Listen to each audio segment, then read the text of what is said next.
क्या पाकिस्तान की क्रिकेट अब खत्म हो चुकी है? He's a fantastic player in his 100th game. आखिर इसके पीछे वजह क्या है? तो भाई साहब, जैसे कि आपको पता है यार, पाकिस्तान क्रिकेट टीम जो है वो वाइट वॉश हो चुकी है न्यूजीलैंड से इस ओडीआई सीरीज के अंदर। और आज की वीडियो में वही यार तबाही के किस्से सुनेंगे पाकिस्तान क्रिकेट के। ठीक है, सबसे पहले यार मैं बॉलिंग से ही शुरुआत करूंगा टू बी हॉनेस्ट। ठीक है, सबसे पहले मैं आऊँगा हारिस रऊफ के ऊपर। ठीक है, अब देखो हारिस रऊफ का मसला ये क्या, हारिस रऊफ रन बहुत ज़्यादा दे रहा है। ठीक है, ये मसला उसका पहले भी था, क्या वो रन देता था बट सेना कंट्रीज में इसकी फॉर्म फ्लक्चुएट होती थी, बट ये कहीं ना कहीं अच्छी परफॉर्मेंस दे देता था। बट अब जो कि ये हो चुका है कि यार जब भी ये ओवरसीज में जाता है अब ये पिटता है। और मजे की बात ये है कि पाकिस्तान ने तीनों ओडीआई में पहले बॉलिंग करवाई है, पहले बॉलिंग करते हुए, और ओवरकास्ट कंडीशन न्यूजीलैंड में। ठीक है, मतलब तीसरा ओडीआई में बारिश हुई, 8 ओवर कट हो गए, 42 ओवर्स करवाए, पहले पाकिस्तान ने बॉलिंग की। और पिछले 2 ओडीआई में भी पाकिस्तान ने ही पहले बॉलिंग कराई है। तो उसमें भी अगर पाकिस्तान क्रिकेट टीम के बॉलर पिटेंगे तो यही होगा।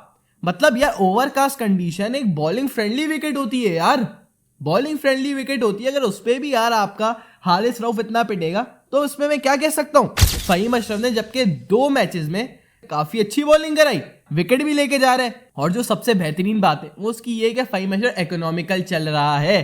ठीक है, 5 से 6 के दरमियान इसकी इकोनॉमी है, क्योंकि फहीम अशरफ ये चीज प्रूव कर रहा है कि यार मेरी इकोनॉमी जो है वो शाहीन और नसीम से बेटर है, तो यानी मैं उन दोनों बॉलर से बेहतर हूं।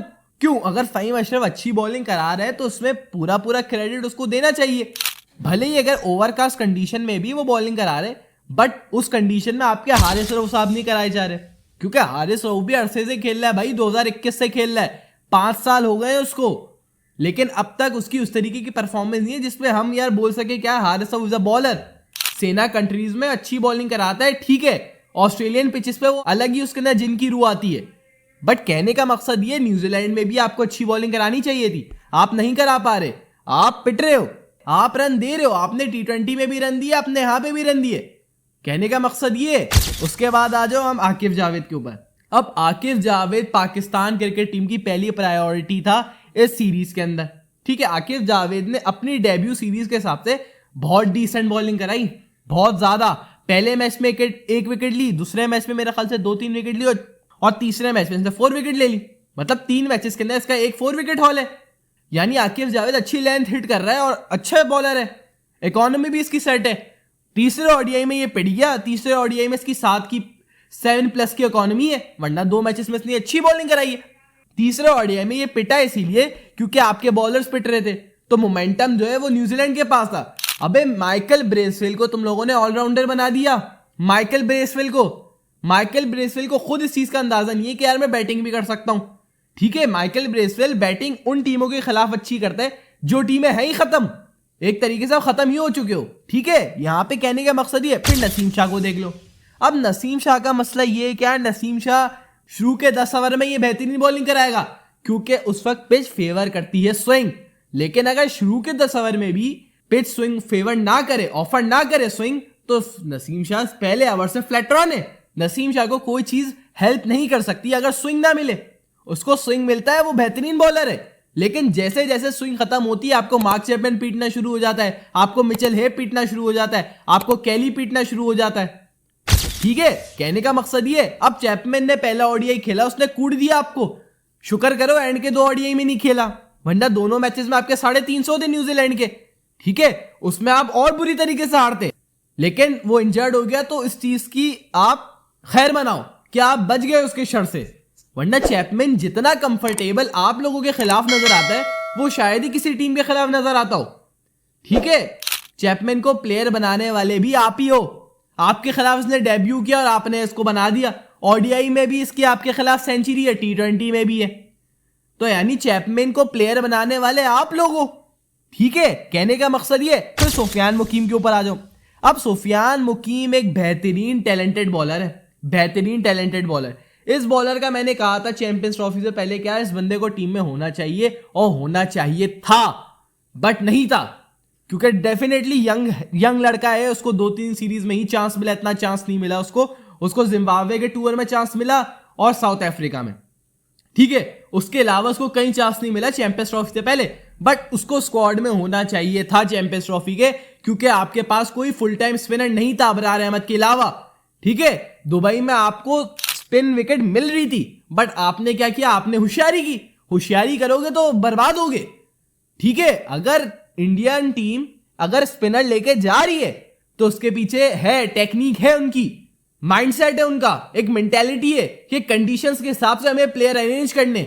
उनके पास प्लेयर की कोई कमी नहीं है, आपकी पूरी टीम से ज्यादा उनकी बेंच स्ट्रेंथ है, तभी वो इतनी कामयाब टीम है। आपको हम कहते रहे क्या प्लेयर्स ट्राई करो, बट आप ये 3-4 प्लेयर की लॉबी से बाहर ही नहीं आना चाहते। आप बोलते हो क्रिकेट ही यही है और यही लोग क्रिकेट है, तो देख लो आपकी क्रिकेट कहां जा रही है, कहां जा रही है आपकी क्रिकेट। अब मैं आऊंगा थोड़ा बल्लेबाजी के ऊपर। अब बल्लेबाजी में देखो चक्करबाजी ये क्या, अब्दुल्ला शफीक को आप एक टाइम के बाद लाए हो, ठीक है। साउथ अफ्रीका टूर में इसने लास्ट टाइम बैटिंग की थी, जिसमें माशाल्लाह से 3 मैचेस में तीनों में डक ली। इसी चक्कर में ये आज चैंपियंस ट्रॉफी के स्क्वाड में नहीं रहे, जबकि होना चाहिए था, क्योंकि आपने बैकअप ओपनर रखा ही नहीं, आपने उस्मान खान को रखा as a wicket keeper batsman, but आपने उसको चांस ही नहीं दिया चैंपियंस ट्रॉफी में, चांस ही नहीं दिया। उस्मान खान यार मेरे हिसाब से इमामुल हक से 10 टाइम्स बेटर है। अब क्यों है वो मैं बता रहा हूं।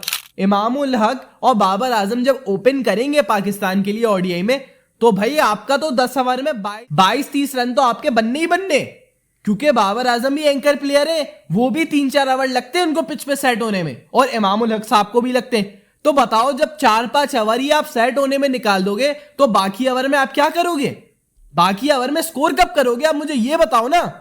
इमामुल हक को आपने इंडिया वाले मैच में भेजा, ठीक है, 30 लाख रुपए आपने लेके भेजा, और उनके परफॉर्मेंस देखो, 10 रन के लिए आपने उनको 30 लाख रुपए दिए। अब आई न्यूजीलैंड वाली सीरीज, चांस मिला इनको, अबे पहले ओडीआई में इंजर्ड हो गया, दूसरे मैच में फिर इन्होंने 1 रन बनाया, तीसरे मैच में फिर हर्ट हो गए। ये क्या बंदा है, ये कौन सा मनुष्य है, मुझे ये बताओ ना। ये मासूम को बार बार बॉल क्यों लग जाती है, बार बार इंजर्ड क्यों होता है। और कहने की बात यह है कि हमेशा सेना कंट्रीज में ही जाने के बाद ये इंजर्ड क्यों होता है। ये कौन सा टोपी ड्रामा है कि यार ये सेना कंट्रीज में जाने के बाद ही इंजर्ड होता है। पाकिस्तानी कंडीशंस में तो हर कोई रन कर देता है, क्योंकि फट्टा विकेट बनाते हैं ये लोग। फट्टा विकेट बनाओगे तो रन आपके होंगे। बाबर कितने रन क्यों है पाकिस्तानी पिचेस पे, इसीलिए है क्योंकि फट्टा विकेट बनाते हो, ठीक है। रमीज राजा के टेन्योर से लेके अब तक फट्टा विकेट ही बनती आ रही है। मुझे बता दो स्पिन विकेट पे, अच्छी विकेट पे बाबर के रन है ही नहीं। और मजे की बात यह है कि जब पाकिस्तान जीता अच्छे मार्जिन से और अच्छे रन से जीता है, तब बाबर के रन ही नहीं उस स्कोर के अंदर, उस रन चेस में है ही नहीं। देखो ये बात सोचने की है कि बाबर के रन हमेशा लूजिंग कॉज में ही आते हैं, ठीक है। उसकी स्ट्रैटेजी आप चला लेते हो, पीआर कैंपेन आपकी पूरी चलती है, भरपूर चलती है, ठीक है, कभी भी उससे मसला ही नहीं है। अगर ये रन्स आपके विनिंग कॉज में आए, मैं खुद अप्रिशिएट करूंगा आपको यार, आपके बार बार रन क्यों लूजिंग कॉज में आ रहे हैं, मुझे बताओ। दूसरे ओडीआई में जहां पे आपको खड़ा होना चाहिए था, अब्दुल्ला शफीक आउट हुआ, वहां पे बनाते रन। ये न्यूजीलैंड यार ओवरकास्ट कंडीशन में आके पहले बैटिंग करते हुए आपको यार 300 रन मार रही है। अगर आप आ जाओ यार पहले बैटिंग करते हुए इन कंडीशंस के अंदर, तो आप तो यार बमुश्किल 150 भी नहीं बना पाओगे। ये बात मैं आपको लिख के और श्योरिटी से कह सकता हूं कि पाकिस्तान नहीं बना सकेगा भाई, नहीं बना सकेगा। कहने का मकसद ये। अब रिजवान के ऊपर आ जाओ। अब रिजवान का मसला ये क्या है, रिजवान आता है नंबर 4 से, ये हटता ही नहीं है। नंबर 4 पोजीशन लिखी हुई है कि यार ये मोहम्मद रिजवान से ही ये मनसूख है ये जगह, ठीक है। अब आप आते हो नंबर 4 पे, ठीक है, हमें मसला नहीं है, आपके रन आए विनिंग कॉज में, मसला की बात ही नहीं है। मोहम्मद रिजवान का भी ये मसला है कि जब ये विनिंग कॉज में इसके रन आए तो ये किसी के कंधे पे बना लेता है रन, ठीक है, वो उसमें मसला नहीं है। पार्टनरशिप दरकार होती है, वहां पे पार्टनरशिप बनाते हैं रिजवान, कभी भी मसला उस चीज से है ही नहीं। अगर आप पार्टनरशिप भी यार अच्छे स्ट्राइक रेट से बनाओगे, रन आए, बाबर के रन से कभी भी हमें मसला नहीं हुआ। मसला इस चीज से हुआ कि जब भी इनके रन आए बहुत स्लो आए, बहुत स्लो से मकसद है कि आपका स्ट्राइक रेट बिल्कुल 80 से भी नीचे है यार। अगर आप आज के मॉडर्न डे क्रिकेट में भी आपका इंटेंट नहीं है, आपके बॉलर्स के फिटनेस नहीं है, आपके बैट्समैन का स्ट्राइक रेट बिलो एवरेज है, बिलो एवरेज। पहले बाबर आजम का ये था कि यार ये T20 प्लेयर नहीं था, अब तो ये क्रिकेटर भी नहीं रहा भाई, क्रिकेटर भी नहीं रहा। अब वालिद साहब आपके बड़ा यार ट्वीट करके कहते हैं कि यार डोमेस्टिक में रन करेगा, पीएसएल में करेगा। पीएसएल में करेगा रन, करेगा, क्योंकि इंटरनेशनल के लायक है ही नहीं है। ये लीग क्रिकेट के रह गए यहाँ बस कि लीग क्रिकेट में जाके रन बना लो। और लीग क्रिकेट भी ये पाकिस्तान सुपर लीग ही रही है, क्योंकि बाकी बाहर की जो लीग है वो आपकी रियलिटी से पूरी क्लियर्ड है कि आपकी यही परफॉर्मेंस है और ये आपका टैलेंट है कि आपके रन खाली लूजिंग कॉज में ही आएंगे। आप आओ मुश्किल सिचुएशन में, आओ नंबर 3 पे नंबर 4 पे आओ, बनाओ रन तेज, जितवाओ टीम को मैच। नहीं जितवा सकते आप ओपन पे आते ही इसीलिए कि यार आप 50-60 रन बनाओ, चलो भाई। एक बार जल्दी आउट होगा, 2 बार होगा, बार बार कैसे ये मैच फिनिश होने से पहले आउट हो रहा है? कैसे डैरेल मिचेल जैसे बॉलर को क्यों विकेट दे रहा है? क्यों विकेट दे रहा है? जिसको खुद इस चीज का अंदाजा नहीं है कि यार मैं बॉलर हूं, आप उसको विकेट दे के जा रहे हो, उसको विकेट थ्रो कर रहे हो। तो सरासर आपका स्किल इशू है ना भाई, स्किल इशू है। आपके अंदर उस चीज की एबिलिटी नहीं है कि आप बड़े शॉट्स खेल सको। चलो बड़े शॉट तो एक अलग चीज है, आपकी पूरी बैटिंग लाइनअप में कोई ऐसा बैट्समैन नहीं जो इंटेंट शो करे, इंटेंट शो करे। हमने आपको ये कहा कि यार आप कोई मैच फिनिशर ढूंढो, लेकिन आप ढूंढते ही नहीं हो, ढूंढते ही नहीं हो। आपने उस्मान खान को टीम में रखा हुआ है जो कि अंदर स्लॉगर है, अंदर स्लॉगर है। वो ठीक है ओपन पे आके वो क्विक बना देगा 30-35 रन, लेकिन है वो फिर भी अंदर स्लॉगर। ये बात आपको भी माननी पड़ेगी। और जब तक पाकिस्तान क्रिकेट टीम इन 3-4 प्लेयर की लॉबी से बाहर नहीं आएगा, ये हमेशा पाकिस्तान क्रिकेट टीम का एंड ही रहेगा। बाकी आप अपना ओपिनियन मुझे कमेंट सेक्शन में शेयर करो। तो खैर ये थी आज की वीडियो। अगर वीडियो पसंद है वीडियो को लाइक मारो, चैनल को सब्सक्राइब करना मत भूलना। मैं मिलूंगा आपसे मोस्ट प्रोबेबली कल के वीडियो में, तब तक के लिए पीस आउट।